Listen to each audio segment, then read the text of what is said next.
Saludamos al abogado Mauricio Alarcón. Él es el director de la Fundación Ciudadanía y Desarrollo y un gran observador del acontecer político ecuatoriano. Quisiéramos conocer, Mauricio, cuál es la visión de el momento cuando estamos a pocos días ya de la instalación de la Asamblea Nacional, lo cual dará paso al cambio de mando también a nivel del gobierno central.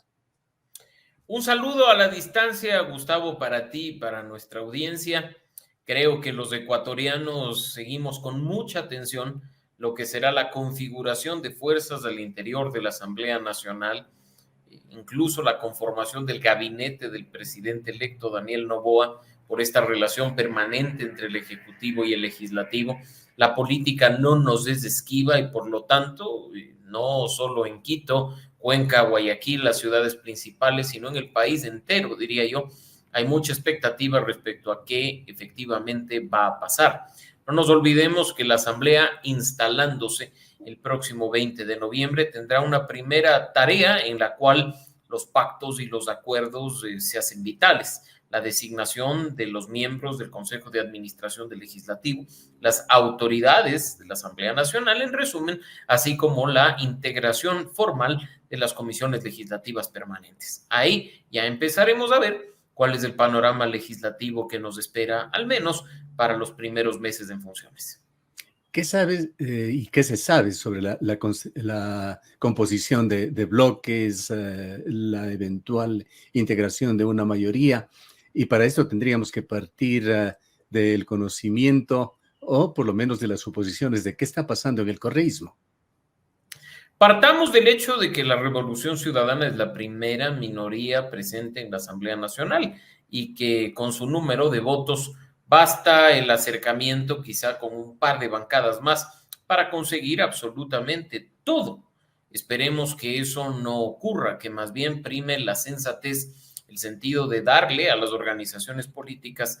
ahí representadas el espacio que les corresponde y se pueda articular un buen trabajo en equipo. Es indiscutible que entre el correísmo, la Revolución Ciudadana y el Partido Social Cristiano, como se conoció hace pocos días a propósito de un cruce de mensajes en la red X, hay un acuerdo para lo que sería la presidencia y las vicepresidencias de la Asamblea Nacional. No obstante, hay que considerar que en el CAL hay otros puestos disponibles a manera de vocalías y que podrían corresponder a otras fuerzas políticas si estas dos mencionadas no quieren monopolizarlo todo. En ese sentido, pues, además de las bancadas que por número de legisladores ya están constituidas, me refiero, por supuesto, a la Revolución Ciudadana, al Partido Social Cristiano, a Construye y a la Alianza Democrática Nacional, ADN, del presidente electo Daniel Noboa, se sumarían otras bancadas que se están configurando con aquellos asambleístas que han quedado sueltos. Me refiero a, por ejemplo, el Grupo Actuemos, que es una alianza que trabajó por la candidatura de Otto Sonnenhorner y a la que le bastarían muy pocos integrantes para constituirse formalmente como bancada, así como aquella que hemos conocido está formando el expresidente de la República, Lucio Gutiérrez, quien llegó prácticamente solo con un asambleísta provincial, además de él, pero que dice que está agrupando fuerzas suficientes para tener incluso un grupo de aproximadamente 20 legisladores. Lo cierto, Gustavo, es que será el 20 de noviembre el día en que veamos cómo efectivamente queda configurada en cuanto a grupos, bancadas, bloques, la Asamblea Nacional. Ahora por fin habló Noboa, habló sobre algunas visiones en temas administrativos, pero también dejó entrever algunas cosas sobre la Asamblea. ¿Qué lectura se saca de sus últimas declaraciones? Que en buena hora hay una posición clara del tipo de acuerdos que tienen que darse al interior de la Asamblea. Como tú conoces y lo hemos discutido en ocasiones anteriores, yo soy contrario a satanizar la palabra acuerdo, la palabra pacto, la palabra diálogo o consenso, porque en un espacio en el que hay varias fuerzas políticas representadas, estos elementos, estas acciones son fundamentales, pero esos pactos, esos acuerdos tienen que girar en torno a las atribuciones legislativas y siempre en el marco de lo que dice la Constitución y la ley. Llegar a acuerdos, a sumar votos para legislar y fiscalizar es lo óptimo, pero en ambos casos hay un marco constitucional que debe ser respetado. si se busca esos votos para actuar al margen de la ley o para privilegiar intereses particulares por sobre los intereses del país, debe ser frontalmente rechazado, como lo ha hecho el presidente electo Noboa en las últimas horas, en buena hora por eso.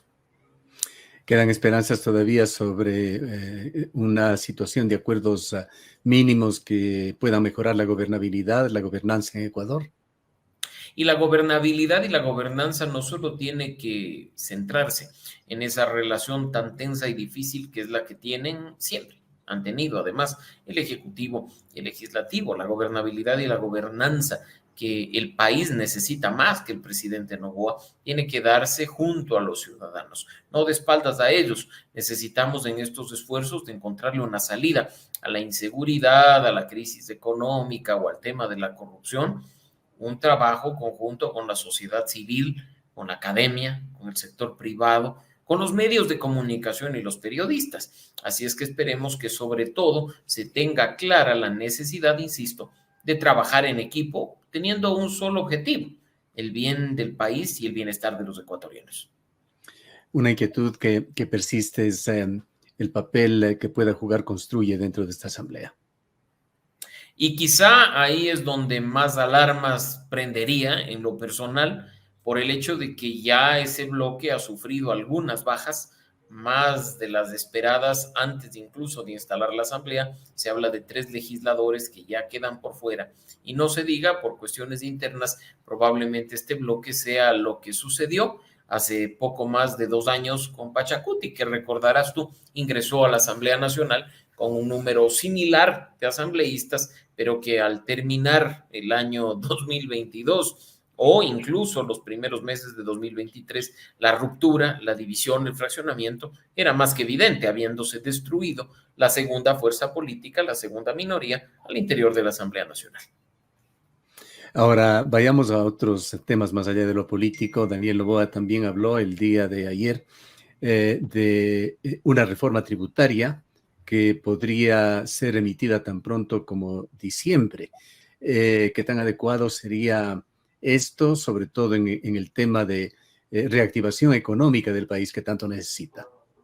Si esta reforma tributaria, Gustavo, está enfocada en generar incentivos y estabilidad para atraer la inversión nacional y extranjera, pues en buena hora por esa reforma. Pero si más bien busca la salida fácil de meterle la mano al bolsillo de la clase media, como fue efectivamente la reforma tributaria impulsada por Guillermo Lasso, su organización política y su gobierno, hay que rechazarla de manera frontal, más allá de lo que resuelva la Asamblea Nacional. Y creo que en ese sentido, pues, hay muchas incógnitas que deben ser despejadas y que van más allá de la simple afirmación de que en diciembre el primer proyecto de ley de urgencia en materia económica sería precisamente una reforma tributaria. ¿Qué otras señales ha dado Daniel Noboa durante este viaje que ha hecho por varios países europeos y los Estados Unidos?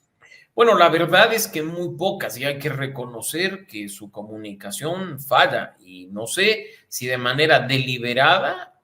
o simplemente porque no se sabe cómo comunicar. El hecho de que la gira europea haya tenido tantos vacíos, no solo respecto de las reuniones que se ha tenido, sino de los resultados de las mismas, así como ahora ocurre con esta visita a Estados Unidos, preocupa, y esperemos que en función de la necesidad de transparentar y de rendirle cuentas al país respecto de las acciones realizadas, este tema mejore. No puede ser posible, Gustavo, que nos enteremos de lo que hace un presidente electo por sus redes sociales o por las redes sociales de las organizaciones e instituciones que visita. Incluso te diría yo que ayer el anuncio de la nueva ministra de Economía y Finanzas fue forzado precisamente a esas fotografías que circularon por cuenta del Fondo Monetario Internacional a propósito de la reunión sostenida en Washington. De nuevo, la comunicación es vital en este momento, no solo para decir quiénes van a integrar tu equipo de trabajo, sino respecto a cómo ya está aterrizándose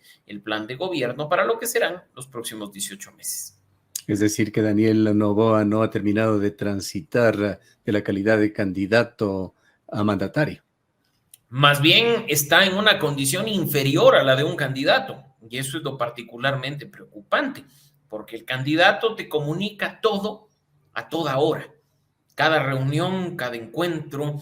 cada actividad con medios de comunicación, con sociedad civil, ha sido comunicada durante la campaña a través de las redes sociales y en este momento más bien hay muy poca fluidez en la información, lo cual puede ser un ambiente desfavorable para, en cambio, la desinformación y la difusión de noticias falsas. Mira que hasta respecto de los miembros del gabinete han empezado a circular nombres, hojas de vida, como si fueran oficiales, que han debido ser desmentidas prácticamente de inmediato por el equipo del presidente electo.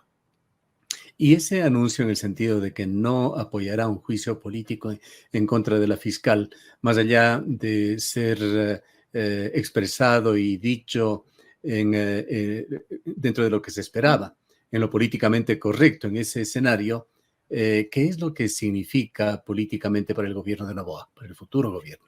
Creo que significa que se respetará la independencia de las funciones del Estado, su autonomía en cuanto a las instituciones y se trabajará para que no se meta mano ni de la justicia, ni de la transparencia, ni de los órganos de control. Esperemos que así sea. Ese anuncio, que incluso lo acabamos de decir hace pocos minutos, de no avalar con tu voto, con el de tu bancada, el de tu bloque, una decisión que está por demás fuera de la Constitución y de la ley, es muy valioso en momentos en que la ciudadanía está preparada para decepcionarse de todos, diría yo, por la satisfacción que buscan de sus intereses y de esas hambres particulares, en lugar de velar por el fortalecimiento institucional y de la democracia. Así es que ojalá eso no pase de ser un intento de aquellos que buscan impunidad a través del legislativo y más bien crezcan, se fortalezcan y triunfen aquellos que están dispuestos, aunque con disgustos y con rabias, a sostener a las instituciones por sobre las personas. Volviendo a la Asamblea, Mauricio, ¿se ve posible todavía ese acuerdo Partido Social Cristiano con la Revolución Ciudadana, luego de todo lo que se han dicho?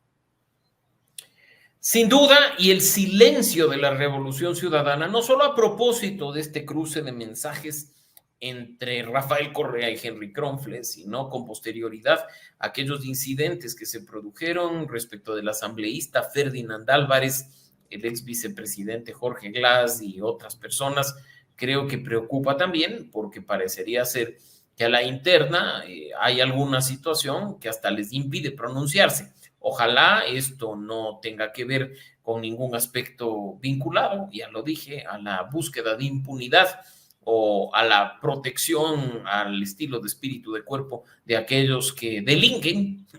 abusando de su condición de autoridades o de exautoridades y simplemente dentro de algunos días conozcamos una posición oficial, pues es importante que una fuerza política tan representativa como la Revolución Ciudadana hable de frente y hable claro con los ecuatorianos.